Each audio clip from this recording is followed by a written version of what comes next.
এই আসন্ন নির্বাচনকে সামনে রেখে মূলত আমাদের সেনাবাহিনীর পক্ষ থেকে অতিরিক্ত সেনা সদস্য মোতায়েন সহ আমরা অনেকগুলো কার্যক্রম গ্রহণ করেছি। যেমন হচ্ছে কি আমরা আমাদের চেক পয়েন্ট অনেকাংশে বৃদ্ধি করেছি, আমাদের ফেন্সিং যে মেরামত করা হয়েছে, এছাড়াও আমাদের নিয়মিত টহল কার্যক্রম চালু রয়েছে এবং ক্যাম্পের আশেপাশে আমাদের অতিরিক্ত পরিমাণে টহল রয়েছে।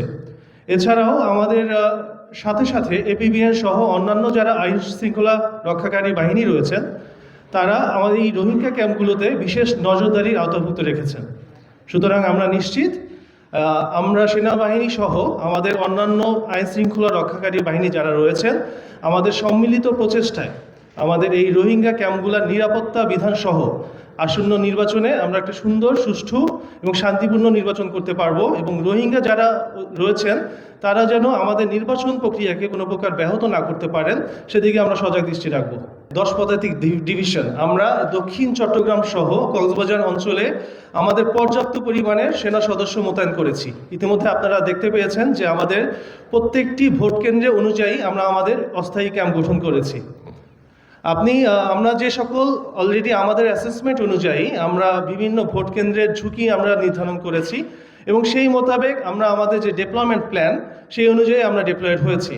বাট আমরা এটাও মাথায় রেখেছি যে শুধুমাত্র ঝুঁকিপূর্ণ যে কেন্দ্র রয়েছে সেদিকে গুরুত্ব না দিয়ে সকল প্রকার কেন্দ্রে আমরা সমান গুরুত্ব দিচ্ছি, যাতে আমরা অল্প সময়ে যদি কোনো দুর্ঘটনা বা ঘটনার উদ্ভব হয় আমরা অতি দ্রুত সেখানে মোতায়েন হতে পারি। ইতিমধ্যে এটার আমরা বেশ কয়েকবার রিহার্সাল করেছি। সুতরাং আমি নিশ্চিত নির্বাচন দিনে যদি এরকম কোনো উদ্ভূত ঘটনার পরিস্থিতির সম্মুখীন হই আমরা খুব দ্রুত আমরা রেসপন্স করতে পারবো।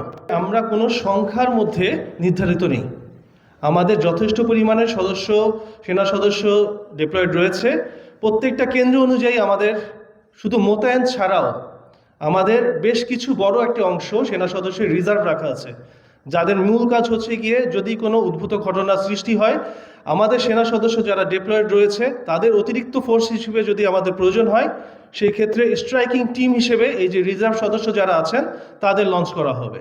সুতরাং শুধু আমরা নির্ধারিত সংখ্যা সীমাবদ্ধ না থেকে একটা নির্বাচনকে সুষ্ঠুভাবে করার জন্য যত পরিমাণের ফোর্স দরকার, আমাদের সেনা সদস্য দরকার, তাদের যাতে আমরা মোতায়েন করতে পারি তার জন্য আমরা প্রস্তুত আছি।